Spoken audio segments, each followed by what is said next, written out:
Hi, welcome, everyone. Today, we're going to talk about setting and achieving fitness goals. Whether you're struggling to stay motivated or finding it challenging to stay on track, this is the perfect topic for you. I'm here to share some valuable insights, tips, and personal experiences to help you set realistic goals, stay motivated, and overcome any challenges that come your way.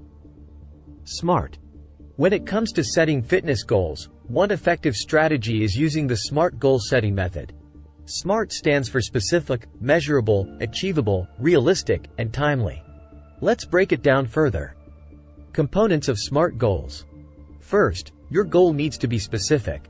Instead of saying, "I want to get fit," be precise about what you want to achieve. For example, "I want to complete a 5K run in 3 months," or "I want to increase my bench press by 10 pounds. Next component. Next, your goal should be measurable. You need a way to track your progress and know if you're moving in the right direction. Use metrics like distance, time, weight, or repetitions. For instance, "I will exercise 4 times a week for 30 minutes each." Next component. Your goal should also be achievable. Set realistic expectations that consider your current fitness level, available resources, and time commitments.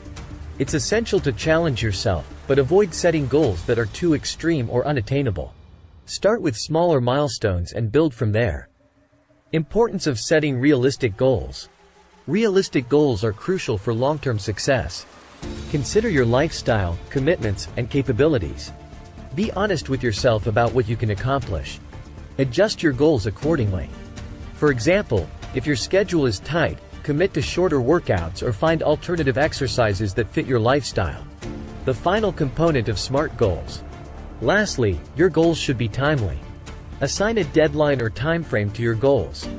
This creates a sense of urgency and helps hold you accountable. Instead of saying, "I want to lose weight," say, "I will lose 10 pounds in 3 months." SMART goal setting method. By following the SMART method, you can set clear, well-defined goals that keep you motivated, focused, and on track. Remember, it's not just about the outcome but also the steps you take to reach it. Now, let's discuss some additional tips to help you achieve your fitness goals. Additional tips. First, break your goals into smaller, manageable tasks. This makes them less overwhelming and more attainable. Celebrate each milestone you achieve along the way. It's important to acknowledge your progress. More tips. Second, find a support system. Share your goals with family, friends, or join fitness communities to stay motivated. Having someone to hold you accountable and provide encouragement can make a significant difference. Final tip. Lastly, embrace the journey. Fitness is not just about reaching a destination but about adopting a healthy lifestyle. Enjoy the process, stay consistent, and don't let setbacks discourage you. Remember, progress takes time. That's a wrap on setting and achieving fitness goals. Remember to apply the SMART method, break down your goals, find support, and enjoy the journey. With determination and perseverance, you can accomplish anything you set your mind to. Stay motivated, stay committed, and you'll achieve your fitness goals. If you like this video, please share and subscribe to our channel and also share your feedback. Thanks for watching.